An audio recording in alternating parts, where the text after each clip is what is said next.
Olá, bem-vindos a esta nossa análise mais aprofundada. Hoje a gente vai mergulhar nas ideias de Roberto Calasso sobre um tema que, olha, parece simples, mas ele complica bastante. Como organizar uma biblioteca. Exatamente. E o Calasso, ele não vê isso só como uma questão prática, né? Para ele é algo altamente metafísico. Metafísico? Como assim? É, porque ele questiona a própria natureza da ordem. Ele diz que uma ordem perfeita é bem, impossível, por causa da entropia, sabe? A tendência natural ao caos. Ah, entendi. A desordem do universo. Isso.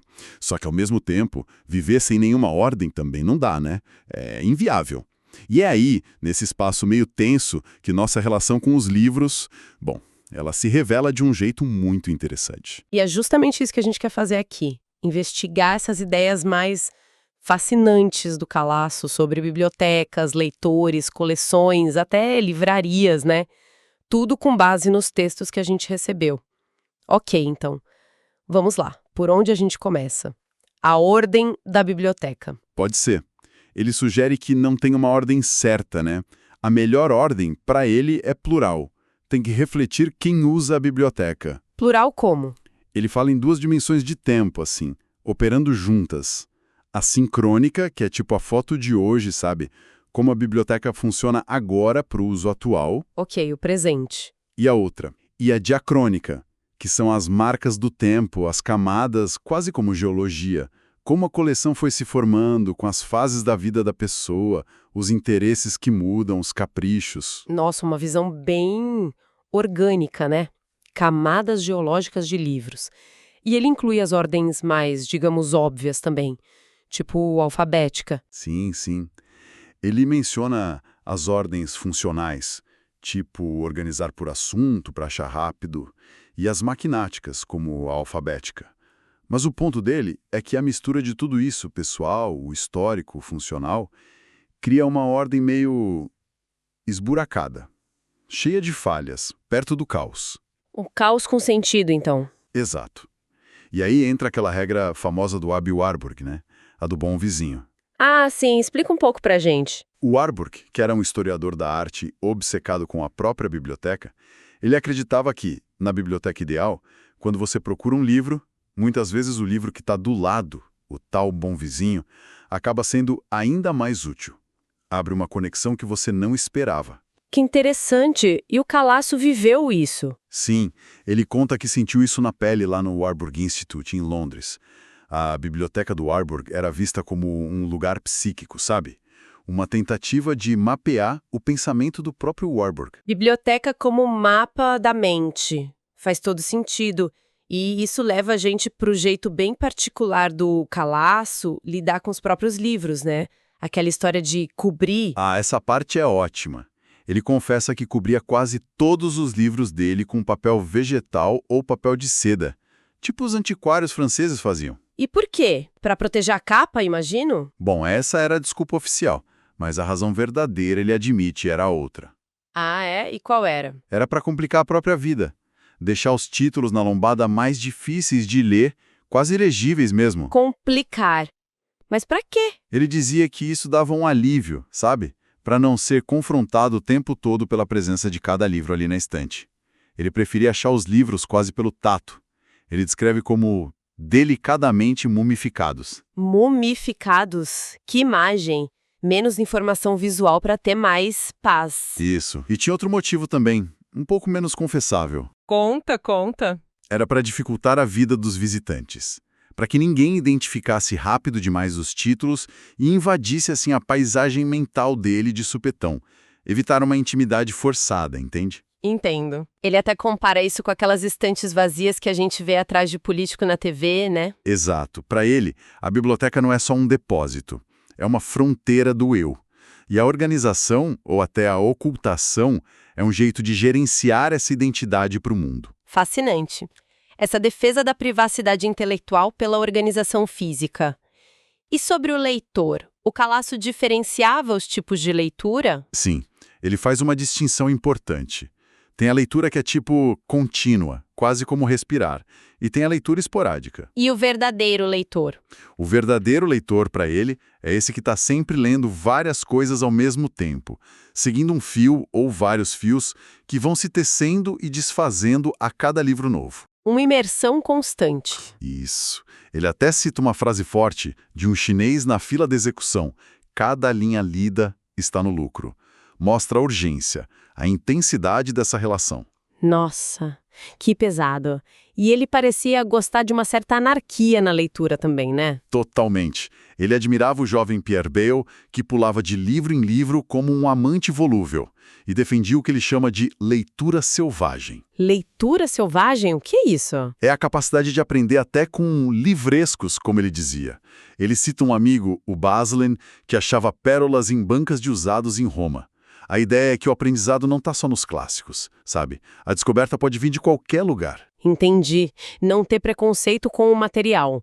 E o livro como objeto? Ele tinha uma visão sobre a forma física do livro? Tinha sim. Ele faz uma comparação que eu acho genial. O livro é como a colher. São objetos que foram inventados de uma vez só, sabe? Atingiram uma forma perfeita para a função deles. A colher. Interessante.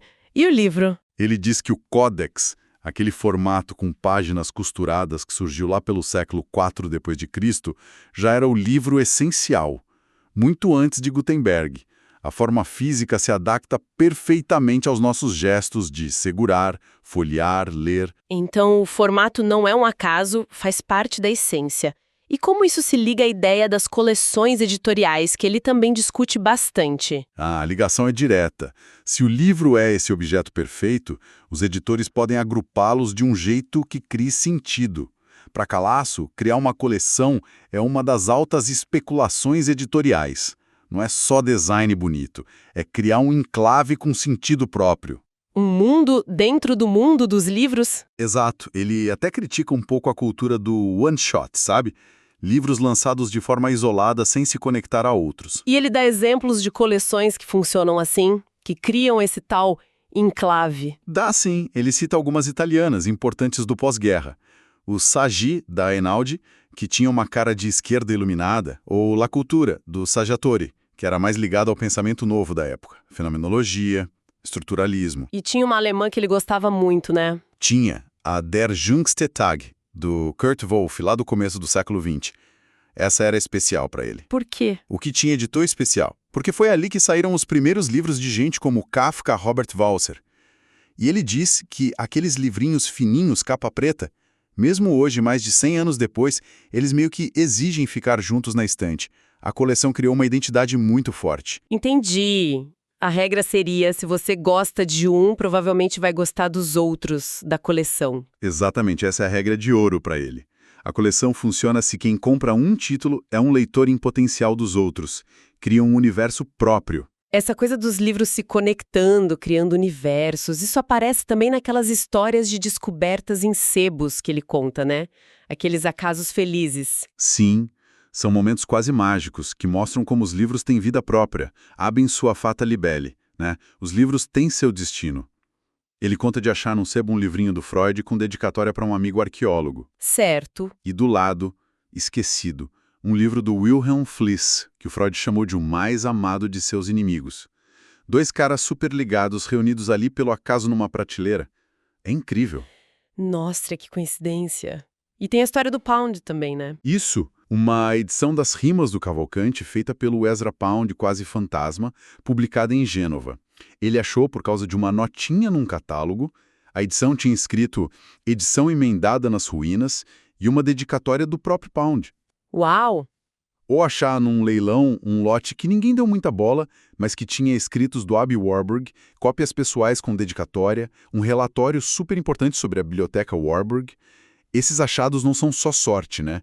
Mostram o leitor como alguém que reconhece o valor nessas conexões. E essa conexão física, histórica, parece ser o motivo para ele defender tanto ler nas primeiras edições, certo? Não é só pelo valor. Exatamente. Não é fetichismo de colecionador que deixa o livro intocado.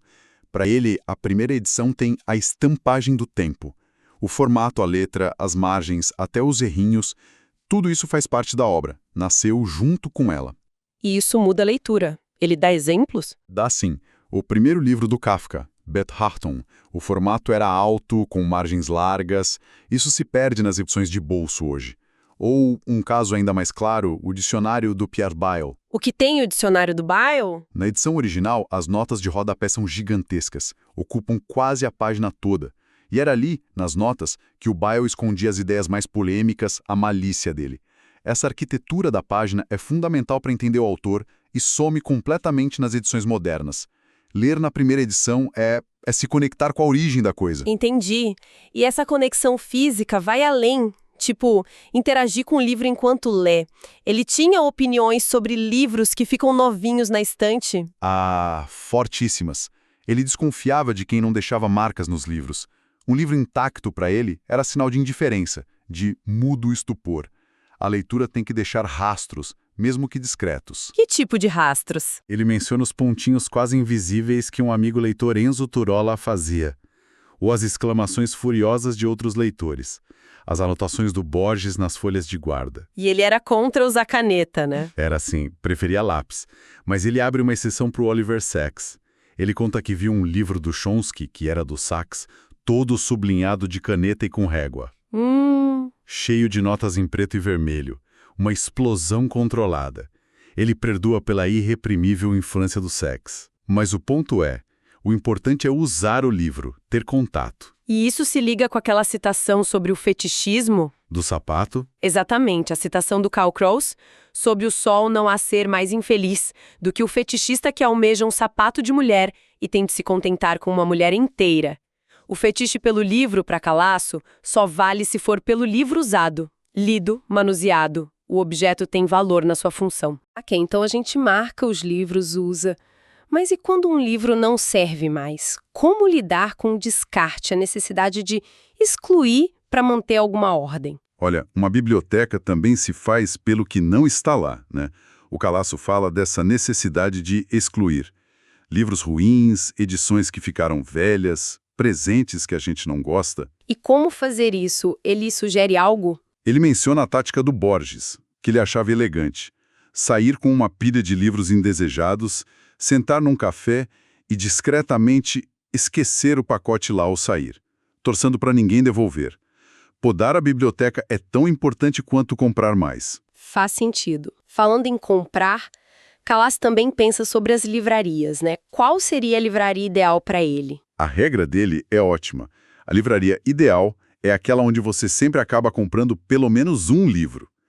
E muitas vezes não é aquele que você foi buscar. Ah, serendipidade de novo. Línguas misturados, livreiros que conhecem o lugar, mas não ficam em cima. E o que essa livraria tem de especial? O que ela oferece que o online não oferece? Ela cria essa experiência de descoberta, sabe?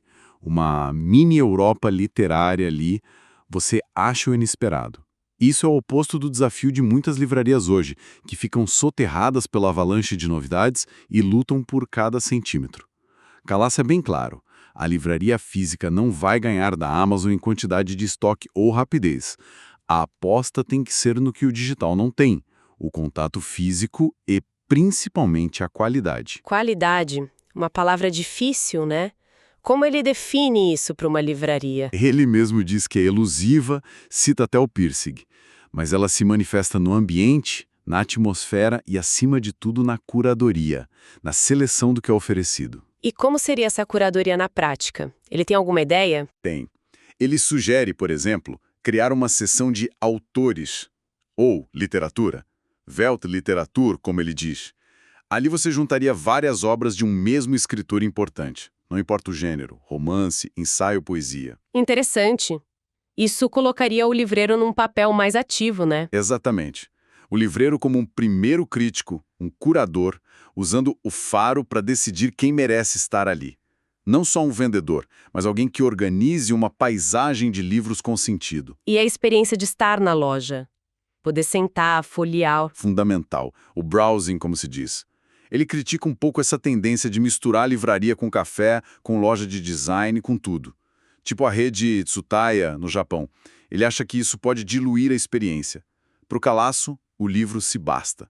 Uma boa livraria precisa de bons livros e um ambiente que convide a explorar. Essa figura do livreiro curador que cria uma paisagem me lembra um pouco o papel das grandes revistas literárias de antigamente, né? Que também fazia uma seleção. Calasso fala delas. Fala assim, ele dedica um trecho a elas, especialmente as do período entre guerras. Ele destaca a Commerce, que era financiada pela Margaret Caetani. Juntava gente como Valéry Larbaud. E qual era a proposta da Commerce? O foco era na qualidade, no comércio de ideias, sem um programa ideológico muito fechado. E tem uma história engraçada. O Valéry dizia que a revista ideal seria uma onde não precisasse escrever nada. Boa. E ele compara com outras revistas da época? Compara com a La Révolution Surrealiste, por exemplo, que era o oposto, barulhenta, programática, capa laranja chamativa, manifestos. Bem diferente mesmo. Muito. Mas mesmo assim tinha uma certa comunicação. Textos de surrealistas importantes saíam na Commerce também, mas de um jeito mais... filtrado. Ele menciona também a The Criterion, do T.S. Eliot, que era mais programática, ligada a um classicismo. E por que essa era das grandes revistas acabou na visão dele? Ele cita o Cyril Connolly, que diferenciava revistas dinâmicas, aquelas com programa forte e vida curta, das ecléticas, mais abertas, duradouras. Talvez a Commerce fosse mais eclética e a surrealista dinâmica. E o fim delas?